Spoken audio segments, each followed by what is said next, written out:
Hi there, and welcome to Bustthenet. Yes, this is the show I like to call Gamechanger. It's a chance for me to delve into your safe and maybe come up with an alternative point of view. I am very impressed with the safe actually. The moment I looked at it, I went like, there's two main things that I'm impressed with. Firstly, Scottish Premiership, not an easy place to participate, especially if you're a promoted side. Now he was in the Scottish Championship and he got himself promoted. This is his second season. They finished 10th last season, which is just outside the relegation zone. So he wants to do a lot better this year. And just by looking at his current results, that's an improvement. But he's only 5 points from the bottom of the table and a hell of a way off from the top of the table. But one thing that I was very impressed with right at the start was the profit and loss for this season. Now, they have a very tight wage budget, understandably. It's only got 55% of transfer revenues made available. This is probably down. The income is total overall balance is 1.53. If you look at the main contributors to overall income is like TV revenue, gate receipts, and so in terms of income, yeah, they're doing okay. You don't spend so much, right? Player wages, they kept a tight rein on. You've kept a tight rein on your expenditure, but the only thing is, currently you are running a bit over the budget, which is not the end of the world if you overachieve. If you don't overachieve and you're always in that zone where you might overachieve, you might be in trouble relegation, then you got to be very careful with how you manage your wage budget. So what I would do is, oh, this wage budget is the issue right now because you're spending more than you're earning. And what I would do immediately is maybe let's go to finance and increase the wage. We're not going to increase the wage budget. Let's see if we can do something else. Facilities. I think you can only increase the wage budget. Talk to the other thing. More flexibility. There you go. The first thing we do is we ask the board to help with the wage budget. So the board have given us, have done that already. So now your wage budget is 21.19 to 352. That takes you out of the hole that you were in earlier, which was you were spending more than you were earning in terms of wages.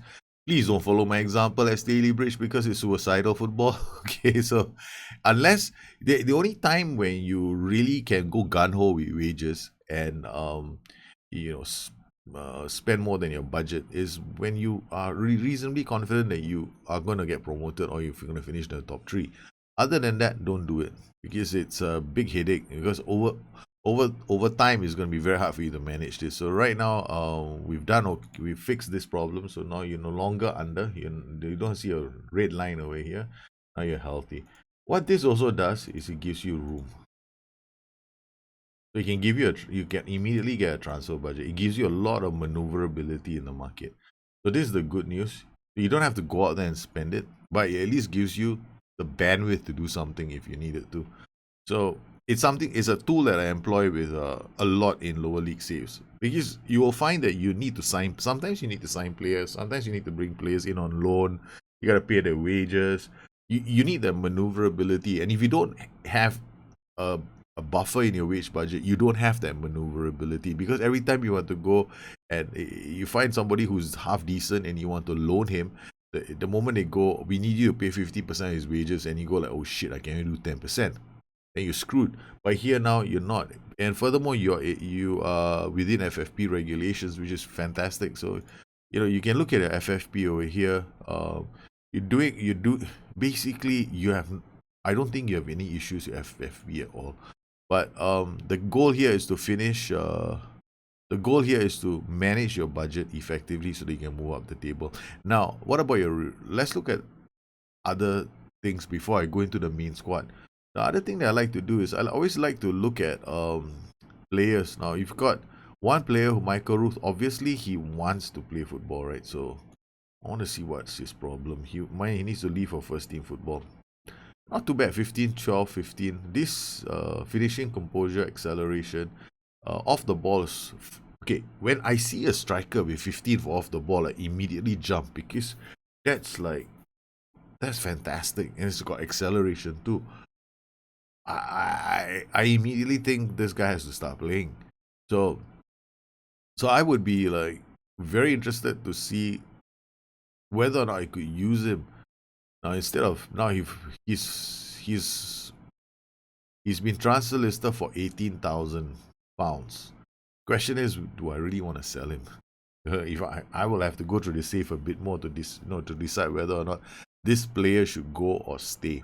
I would be more inclined to keep him. Then we've got another play. I'm only looking at stars, so makes it a lot easier because I'm not going to spend a lot of time going through a lot of things, and then after that, I don't want to waste too much time. So I want to go straight into it. Now here we've got another striker who's 29 years old, jumping to the top. It's not that fantastic. He's not very fast. He's so it off the ball. His finishing is okay. His composure, his balance is horrible. Under pressure, he's probably going to lose the ball. And he likes to beat the offside trap. I seriously don't know how he does that, but apparently he likes to do it. Liking to do it and being able to do it are two different things. If you see somebody who's got the player trait, likes to beat offside trap, he's got an acceleration, then forget it. I mean, he will always be able to beat the offside trap because he's slower than the defenders. But the whole idea here is to beat the offside try and beat the defenders and get to goal. But, Robert Thompson isn't ideal. Paul Wilson, you have this guy on trial as a striker. So this is getting interesting. So let's look at your schedule so far. Well, you've been playing one tactic the whole season. You swapped to a diamond narrow against a 5-2-2-1. For most of the season, you had a couple of friendlies to warm up a 4-2-3-1 with. You played quite a lot of systems. You did okay. You drew against a 4-4-2. You lost 4-7. Dear Lord, against Rangers. What kind of a game was this? 11 goals. I've never had 11 goals in any game. I mean, I've scored 13 goals in a friendly or 14 goals in a friendly. But this is the highest scoring match I've ever come across. 4-7. So we got 0-3, 4-2-3-1, 4-2-3-1. White, you lost away. You drew at home. Away. 4-2-3-1 isn't doing very well, actually, to be honest with you. If you're looking at how you're doing, looking at all the goals you're conceding, then we go to the tactics. We look at analysis for goals. This is apparently a 4-2-3-1. I think we've played something like 25 matches. I mean, I don't think that many. It's like 1, 2, 3, 4, 5, 6, 7, 8, 9, 10, 11, 12, 13, 14, 15. Let's go 15 matches. That's even better. So we go 15 games. So we don't flood in the friendlies. So we go like the last 15 games. Let's look at clear cut chances for. So there's something wrong with the system because you give up as many as you give in. So you create 15 really good chances in a game, and you give the opposition 15 really good chances in it. That's like you're crossing it out. So this is a sign that something has to change. Ideally, you want it. If you have a low big chance created, then you're not creating enough chances, right? If you have a low conversion rate, then it's a question of your tactic, definitely, or the player in front. Because you're creating the chances, you're just not finishing it. When I say it's a tactic, maybe you need to shift the players around. Maybe you need a better player playing in that position, or you might want to change the role or duty somewhat. When it's even like this, then it's a sign that it's a very helter-skelter system, which is giving up a lot of chances either way, and you can't be certain of getting a result. So this is a bit of a concern. I'm not going to look at the tactic yet because I haven't seen your tactic. So let's look at the game between Rangers. I'm sorry I'm laughing, but I've seen this before in a few saves. So if you can look at this, Glasgow Rangers, they set up. This is like a fireworks display. It's like there are a lot of shots from Rangers. Let's just okay, the shot saved. Okay, this tells you something already, right? This tells you that they're getting inside the box and they are getting chances. So you got very easy build-up play. There's an overload going on over here. You're way too narrow. This is your narrow defensive width. Your fullbacks have been dragged out of position, and they don't have to do very much. They are playing narrow, and they don't have a lot of work to do. Yeah, they don't have a lot of work to do to get around you. So Then we got another one here. This is a corner, so we're only looking at this. Yeah. So. Okay, it's not too bad. Then we got Thompson, another corner. I'm looking to see that whether this looks like you are covering the right positions. That's not too bad. Set pieces, don't seem too bad. Then Gary, another corner. Safe, fair enough. If you have the right players in those positions, I wouldn't be worried about corners. 22. This is a free kick, Mackenzie. This is a wide, indirect wide, and you got this guy running already. Yeah, so yeah, and that's not good as well. So we have to think about whether the set pieces need a bit of work, because it's too easy for the player wide to get to the ball. Then we've got this long kick. Your defender is striking back. He didn't make it there in time. This is very deep, and it forces the keeper into a save. Again, there's this problem with your depth. Okay, so we're gonna remove all these. These are all the shots that block. That's good. Shots that hit the wow. Your shots that hit the woodwork. This must be a corner. This happens right inside the box. Free kick. Yeah, free kick. It was bound to be a set piece. Okay, hits the post. Very lucky. Far post. Do you have anybody solid marking the far post area? We've got another corner. Hits the crossbar, comes back off, and they score a goal. Yeah, shots off target. There's one right here. This is one I'm interested. There are two I'm interested in. Gary again. Lindsay to Mackenzie. Strike. There could have been a goal, cut back, cross. You gotta be wary of all these kind of chances now in the game. Again, 1, 2, 3, 4 slack. Pretty slack at the back. This is a good early cross. Very wasted opportunity. Rangers were having fun. Okay. Let's look at the formations. You're playing a 4-2-3-1 against Rangers. Playing a 4-3, custom park the bus. You don't park the bus with a 4-2-3-1, son. First thing now I'm looking at the attack. It don't work. You can't park a bus with a 4-2-3-1. It does not park the bus. The 4-2-3-1 is essentially a very attacking system. You think you can park the bus, but it's not really parking the bus, because the 4 guys in front, they aren't parking. They're just hanging about. And then the first chance they get to attack, they're going to bomb forward. So if you really wanted to park the bus, you make a 4-4-1-1. That is parking the bus. Matthews. Okay, this is not good, because okay, you're narrow. You don't have a screen in front of you. You can see that these 2 guys are just, they're not an effective screen. The ball actually worked this way so easily to this player. Let's look at this again. See this guy when he pulls the ball up? There's nothing here in front of them. He don't have a screen with these 2. So he goes, yeah, your defender is in the wrong. Yeah, no, you can't play for the 4-2-3-1. That is almost suicidal. You have won some matches. You won one game. You won against Hamilton 4-2-3-1. But here, what is I'm more interested to know is, okay, it's not too bad. You managed to create one clear-cut chance. 5 long shots. You dominated possession. Let's look at the goals that you scored in this game, right? So let's look at the shots that you made. First up, not too bad. This is off the ball. Running is not too bad. Bryce, Boyd, Chad, this is okay. That's all right. Okay, so now we have a situation we have to address. Okay, let's look at your team. Secondly, let's take a look at the team report. Let's look at the whole league and see how your defenders do in terms of mentals. What are we looking at? We're looking at positioning.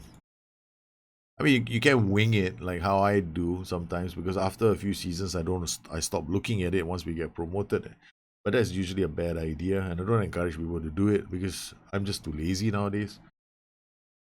But it's not a good idea. So here your positioning is 10, league average is 14. Okay, it's bad, but it's not suicide. It's not really like super bad, right? You should be able to do something with this. So 10, best is 14. Then we look at midfielders off the ball and strikers. Let's look at midfielders off the ball. Off the ball, it's 13. So 10 is still not a bad number. And it's not great, but it's still okay. So 13. Strikers are 13. No, sorry. Strikers are 14. So 10. It's doable, I guess. Defenders jumping reach. Can you deal with crosses inside the box? 12. 12. 14. Okay. So you got a sticking defenders who could jump reach of 14. Okay. And we look at strikers. Jumping reach. Jumping reach strikers. We've got about 14 from Hearts. That's a tough little situation we find ourselves in, because the strikers have got decent off the ball and they can jump. So you're looking at 14 as a number that you want to feel when you get a defender. You want to put them on the pitch. So what about the speed? Their speed, acceleration. Can they break past 15? Wow, okay. Acceleration for midfield is 12. Acceleration for your defense is 12. Okay, so we're looking at acceleration of 14 for the... So the number here to look at is 14 to 15. So the number that your team has to have is 14, 15. So this is the... So we're reaching a point where I'm reaching a point where I have a decent idea of what I'm looking for. Off the ball, we're looking at 13 as a good number for Celtic. And then we're looking at decision making. It's about 13. So 14, 15 is great to have. We can settle for 13 to 14. That will be doable to help us survive for any of the other attributes. So that's the number. So it's between 13 to 15. Let's aim for that. The next thing we do is we look at our squad itself, defend. We look at our defenders to see what kind of defenders we have. No, in fact, I'm not going to look at defenders. Normally I look at defenders. Today I'm going to look at midfielders first. Okay, so we're going to take a look at our midfielders to see what you have. Alright, the first things I'm interested is in positioning. Defenders, you got Ross Callahan, who's got positioning of 13, decision making 9, tackling 13, off the ball of 13, jumping reach of 8, aggression of 11, anticipation of 10. Okay, he playing as an AMC when his positioning says that he's a much better at just doing the grunt work at the back. Okay, so immediately but he gets forward whenever possible. It's not the end of the world. We got another one here with 12 positioning, and we got another one here with 11 positioning. So we got Andy Murdoch as well. But remember the number that to beat was about 13. So this is not that fantastic. So your screen in front isn't very good. Decision making is only 12, 11, 11. So these numbers are very low. So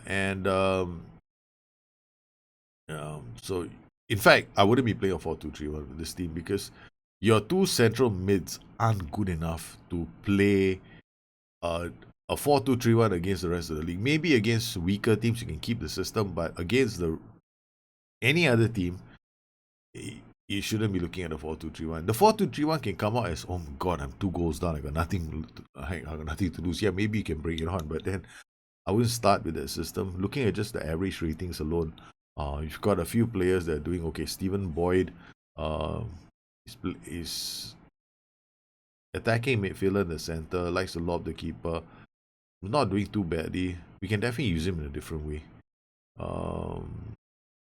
So yeah, your midfielders aren't a very good screen. So now let's look at our defenders. Can they make up for the poor midfield? Positioning is 12. Acceleration. Now I'm looking at acceleration and see how fast they are. Okay, our defenders are not fast. You've only got one fullback here who's Cohen Bramall. He's 17 for acceleration. Positioning is only 10, so he might be fast, but we can't. He's better going forward than he is defending. Okay, I mean, he might only have 10 for dribbling. When I say somebody is better going forward than defending, it literally means sometimes it means that I'd rather have you up on the pitch, further up the pitch, so you don't screw things up at the back. So it's one example of a play like that. So you got acceleration, Jamie Brandon on the right flank. Plenty of I see interesting options here. Steve Seddon, okay, so he's okay as a wing back. or a fullback. Then we got another player here who's unhappy. Another wingback who's pretty average. Defenders are not very fast. You got Louis Binks. Okay, jumping reach is only 11. If I'm looking at jumping reach, we've got one here, 15. Looks like this guy has to play every single game. Brownlee, you got no choice. He has to play, but he's not that good. His anticipation is 8. He can't read the game, so he's probably going to miss a lot of headers that come into the box. Jumping reach of 13, anticipation of 8, concentration of 10, can't tackle and can't hit the ball. Yeah, you get you got a situation. Your defenders are at the moment, your back line and your midfield are not good enough to play this 4-2-3-1. If you do play the 4-2-3-1 with this team, you're taking a huge risk and you have to accept the results that you get, because everybody else is gonna just, smash you to smithereens. 4-7-11. Sorry, 4-7 scoreline now looks like, yeah, it makes sense. So they've got a diamond narrow. I wouldn't play a diamond narrow either, because you got no strength in midfield to help you clear the flanks. They got 4-2-3-1. I would definitely be doing something. Okay, let's look at this tactic alone. Box to box midfielder is gonna roam. So you don't have you got this guy who has to do a lot of the grunt work. Okay, so sometimes these two guys are gonna be very close together. This means that these guys have to be Johnny on the spot, and this guy's got to have good positioning and be able to come back and help this team defend. So work rate is just not gonna cut it, right? So, yeah, you gotta if you gotta play with two in one roaming position here, or one player that's roaming, this guy's gotta have damn good decision making. So if he doesn't have good decision making, doesn't have good work rate, positioning, tackling, aggression, bravery, determination, decisions, you don't play that player there. So this combination may not work. The alternative is, of course, to turn this into an inverted wingback to help this spot, but that leaves this area blank. You could use a defensive midfielder to do that job. Higher tempo, fairly narrow, distribute quickly.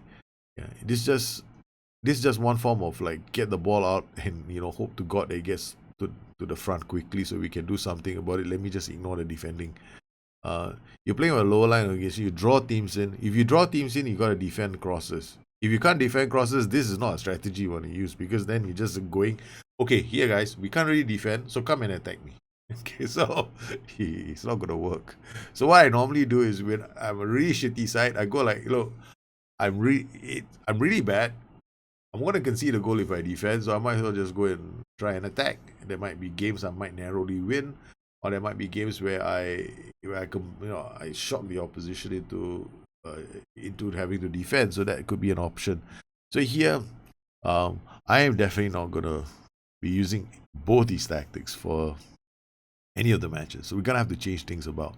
So we need to come up with a system, or at least two systems, that first up makes it very hard for other teams to score against us. Gives us, sometimes when you can't win games, you want to just deny them points. So that's my strategy. It should be a strategy for everybody else. Don't worry about winning first. Worry about defending. Okay, so we look at set pieces like corners, for example. Now, this corner routine, I would definitely do something like this. This is a corner routine that I personally like. Okay, so like something like this can still work. You don't need to put two. You can put one here. Okay, so essentially what's happened is I mark the important areas that are going to that I need to defend. What are the important areas? You want your central defender to mark this, the best jumper to come here. Your second best jumper should be in the middle somewhere. Okay, so basically you want to have these three zones covered by your best players. Then the rest of the players can come in here and do these zones, and you can set something up like this. So this is one way of setting up the defend corner routines. Now the other one that you want to think of is your free kicks, your wide. Now these are man marking. I'm looking at the indirect wide. Now indirect wide again. How I normally set up, I have one guy in the far post. Remember the guy who slinks in your far post like a little. Yeah. So I will do this. I'll have somebody in the far post. Sometimes you can put one in the. Then you can have these guys are going to be marking zonally. So you can do it like this.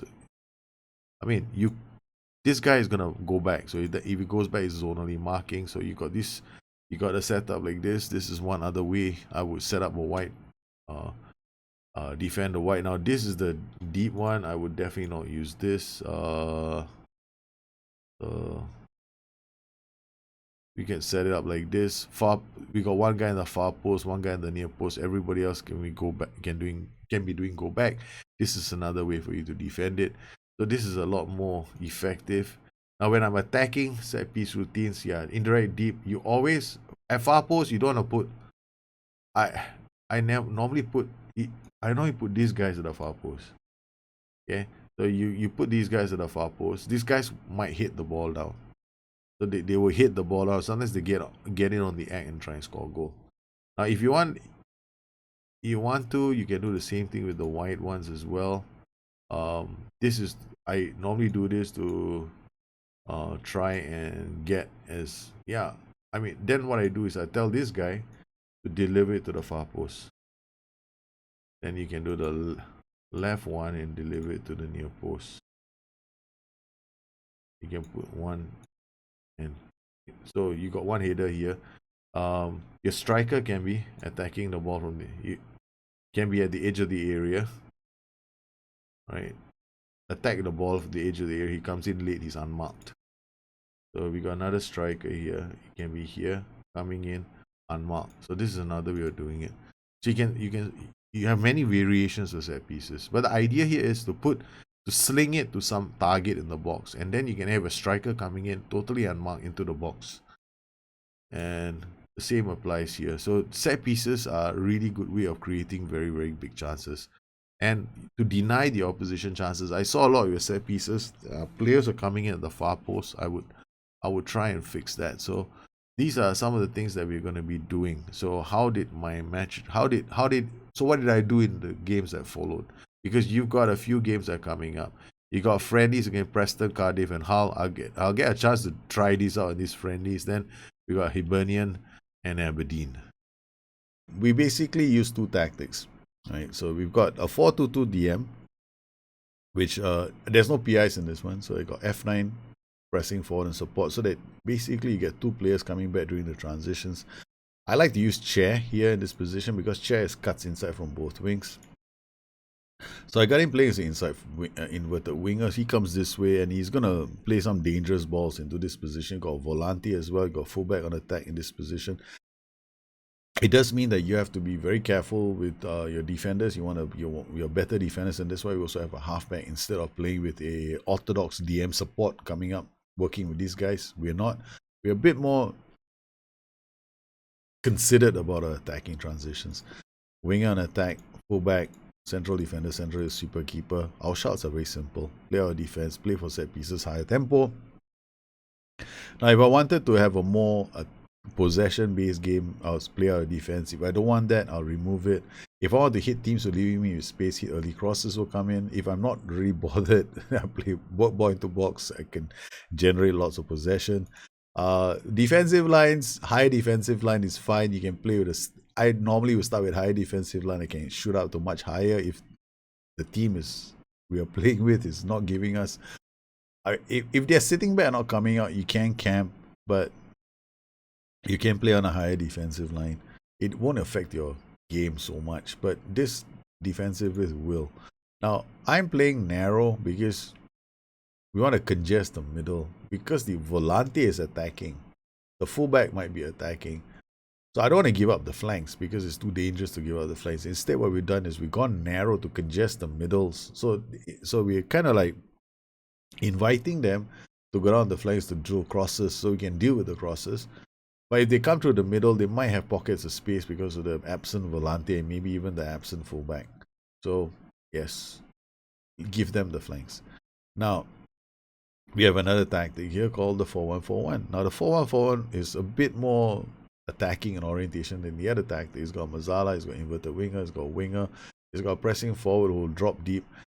So you notice there's very few attacking duties except on the left flank. Most of the chances are going to come from these guys as well. Now this might seem confusing to some people. We got two roaming roles. Some games when I'm not so sure, I'll probably go CM on support, but much rather have a box-to-box midfielder. This gives us a bit more dynamism in the middle.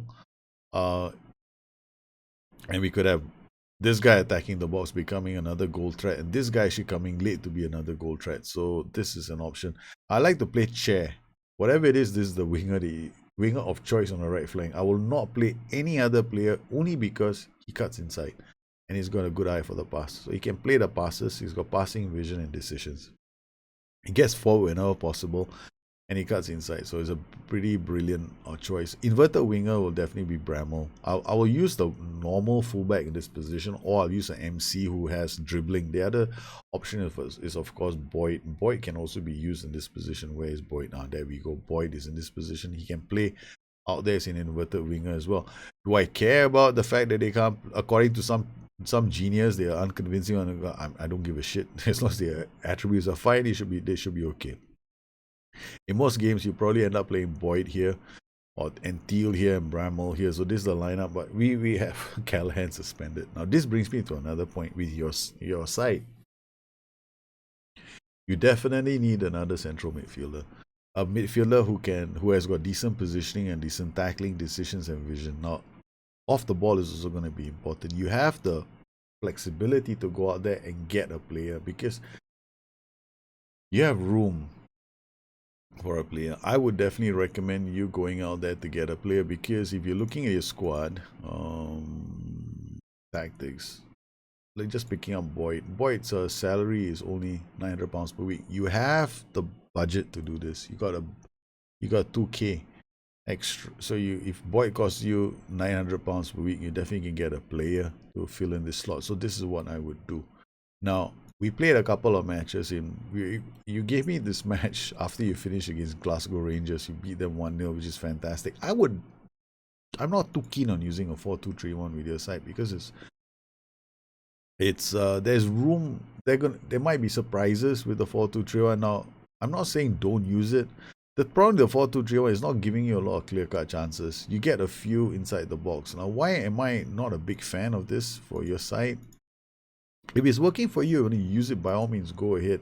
But let me show you something. This is Annan. How many shots were inside the box? 1, 2, 3. You only had 3 shots inside the box. It's not that fantastic. If it's only producing 3 shots inside the box, which we changed to a 4-1-4-1 DM. We played Cardiff in a friendly, and this is the number of shots we had inside the box. 1, 2, 3, 4, 5, 6, 7, 8. I think that's 8, or close to it, 7 inside the box. We lost to Hull. We drew against Norwich. We beat Burnley 3-2. Then we played Hibernian away from home. When you played them at home, you drew 0-0. Now we went away from home. We created 3 clear-cut chances against them. So we played Hibernian. Were left with these kind of chances, right? They had one hitting the woodwork. These are the chances that Hibernian had. This is what you produced. 1, 2, 3, 4, 5, 6. 6 inside the box. Against Hibernian, we started with this tactic, the 4-4-2, and we finished with this tactic. It didn't feel like there was any stress on the system. Like your boys played well. They controlled the match. From beginning to end against Hibernian, we were in total control. We created very good chances, but we left them. They did have 2 clear-cut chances, but we were the much stronger team throughout this whole encounter. In our next match, we played Aberdeen at home. Now, Aberdeen are third on the table. We had a problem when Ross Callahan got sent off in the 53rd minute for a completely useless challenge. He didn't need to make this challenge, as you can see, because we had the position covered. So I was like, what the hell is wrong with your player, Ross Callahan? Not a very smart player, because the position is already covered. Walker is not going to get away. He's got no passing options. But Callahan decides, in his infinite wisdom, to slide in there and take out his legs and his balls. So, and we started playing with this. What I did was, I just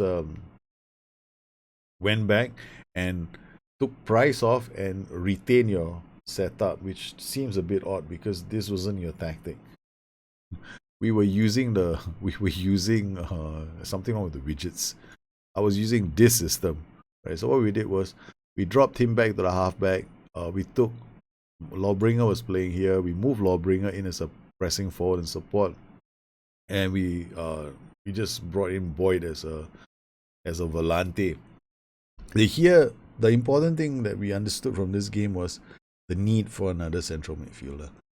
When you lost that player, it just cost you the game. Against Hibernian, our first goal wasn't bad.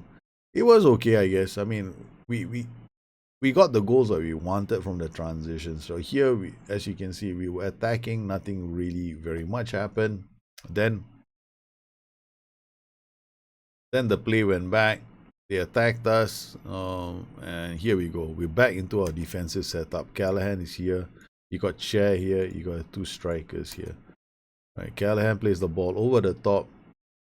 They defend the ball, and then Chair reads the danger, picks up the ball, and then plays this pass. Brilliant pass into this position here. And then Price picks it up and goes on to score. That was our first goal. I can't remember what the second goal was. Cheik plays it to Boyle. Here we are still playing with the 4-2-2-2. And it goes down to Horgan. And then Chair brings the ball forward. This is your Volante and Callahan. He brings the ball, Chair goes up, and then slides this perfect pass for Lawbringer, and Lawbringer makes it 2. So 2-0 against Hibernian. Very, very impressed with the way you guys played. So if it was me playing with Annan, I would be looking at a more solid system so that we can move up the table, because you guys are in the lower half of the table. I mean, we don't expect Annan to lift the title, but we're trying to get Annan up into. I think Annan are good enough to finish in the top 4 this season. They can. They have the players. Unfortunately for Kilmarnock, we're managed by David Moyes. David Moyes has been fired by Kilmarnock. I found that out in your safe, which is pretty sad for David Moyes. He's ended up in Scotland and been fired by Kilmarnock in the year 2023.